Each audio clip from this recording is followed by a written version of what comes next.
আসসালামু আলাইকুম, this is Roshan Jamir and welcome to my channel. আপনাদের সকলকে স্বাগত জানাই নতুন একটা ব্লগে। ঈদ নিয়ে আমরা সকল মুসলমান ভাই খুব এক্সাইটমেন্ট ছিলাম।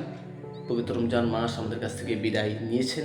আমরা আল্লাহর কাছে প্রার্থনা করি, দোয়া করি যে আগামী রমজান যেন আল্লাহ আমাদেরকে নতুন করে আবার এক পাইয়ে দেয়।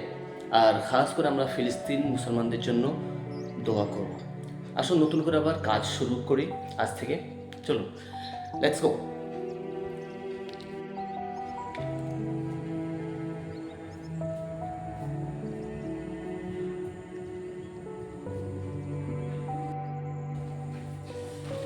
হ্যাঁ, এখন কাজ শুরু করবো। এটা হচ্ছে সালোয়ার কামিজ হবে। এটা মিসেস নামটা নাই বললাম। এটা হচ্ছে ফিরদৌস মল্লিক এবং ওনার নানা এসছেন হাওড়া থেকে। চলো।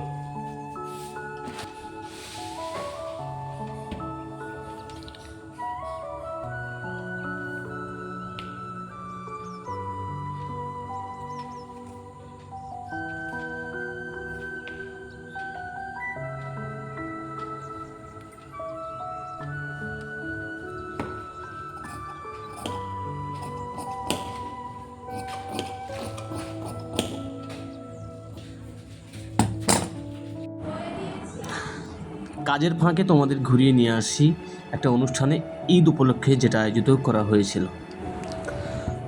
যাবার পথে আমাদের ঈদগাহ ময়দান, সেটাও তোমাদের ঘুরিয়ে আমি দেখাই। এটা হলো আমাদের পবিত্র ঈদগাহ ময়দান, যেখানে অধিকতর মানুষ একসাথে একত্রে নামাজ আদায় করতে পারে।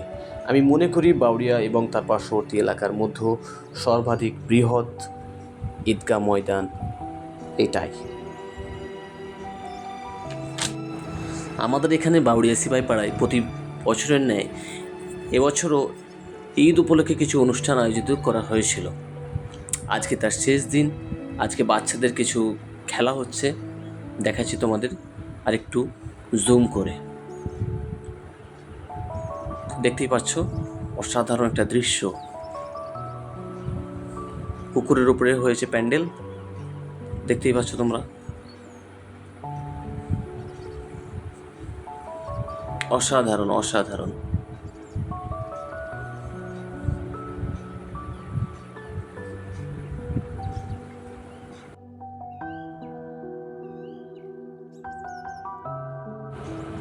আর এটা হলো অ্যারাবিক নাইট পাব।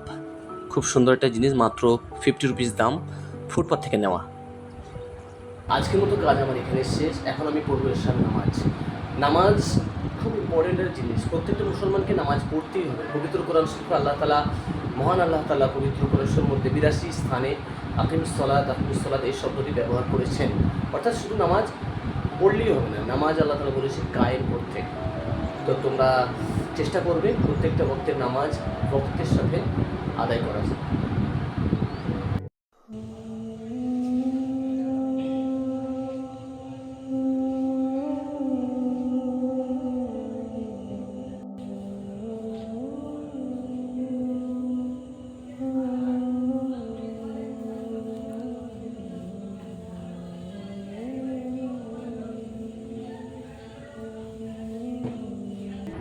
আজকের মতো ব্লগ এখানে শেষ করলাম। টেক কেয়ার, গুড নাইট, আল্লাহ হাফেজ। ভালো থেকো, ভালো রেখো, এবং ভিডিওটি ভালো লেগে থাকলে প্লিজ একটা লাইক করো এবং চ্যানেলটি সাবস্ক্রাইব করো। গুড নাইট, টেক কেয়ার, আল্লাহ হাফেজ।